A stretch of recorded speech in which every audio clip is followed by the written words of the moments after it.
Assalamualaikum warahmatullahi wabarakatuh. Semangat pagi tentu saja, salam sejahtera bagi kita semua. Ketemu lagi dengan saya Indra Jantana. Pada kesempatan kali ini kita akan membahas terkait dengan topik yang hangat terjadi saat ini terkait dengan globalisasi. Sebagaimana kita tahu bahwa globalisasi adalah satu fenomena yang tidak mungkin bisa kita hindari. Tantangannya adalah kita mau melakukan itu ataupun kita akan menjadi korban dari globalisasi. Pada kesempatan ini kita akan bahas terkait dengan strategic planning, how to doing business globally. Sebelum lebih jauh kita akan bahas terkait dengan apa sebetulnya advantage dan juga disadvantage.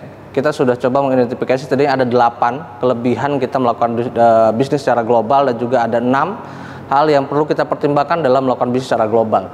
Pertama adalah kita memahami bahwa ini ada potensi kita untuk menambah customer baru di negara tujuan kita. Kemudian juga kelebihan dari kapasitas produksi kita itu bisa kita lempar ke pasar global.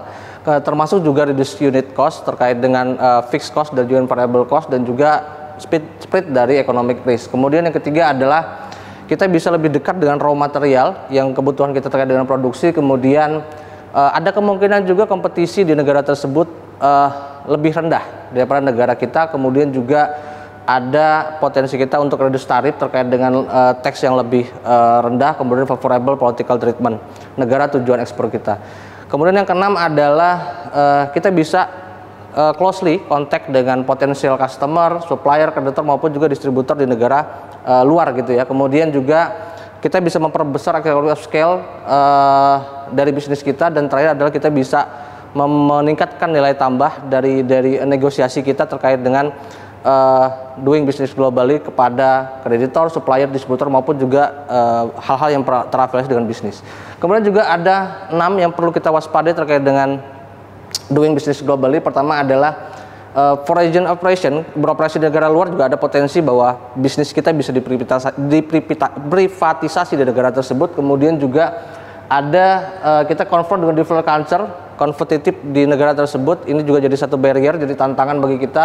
Dan yang ketiga adalah keeping informed about the number and of nature of competitor. Ini ada sedikit tantangan bahwa kita memahami terkait dengan kompetitor di negara tujuan. Kemudian yang keempat adalah perbedaan culture, kemudian language, kemudian juga value system. Ini jadi satu hal tantangan bagi kita untuk melakukan bisnis secara global.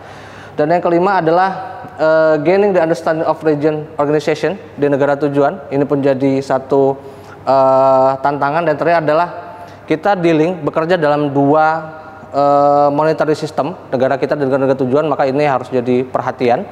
Kemudian juga ini adalah satu pandangan dari Ross Knott, seorang Amerika yang berpandangan bahwa apa 10 budaya yang perlu kita pahami ketika kita melakukan bisnis secara global.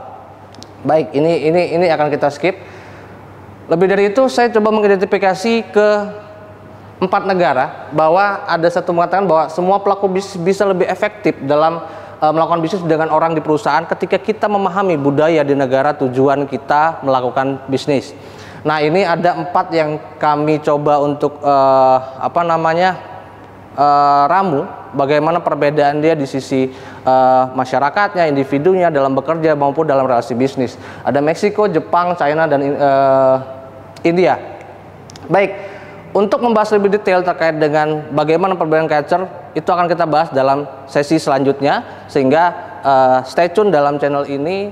Baik, sekian yang dapat kami sampaikan. Untuk lebih lanjutnya akan kita bahas dalam pertemuan selanjutnya bersama saya Indra Jantana. Selamat sore.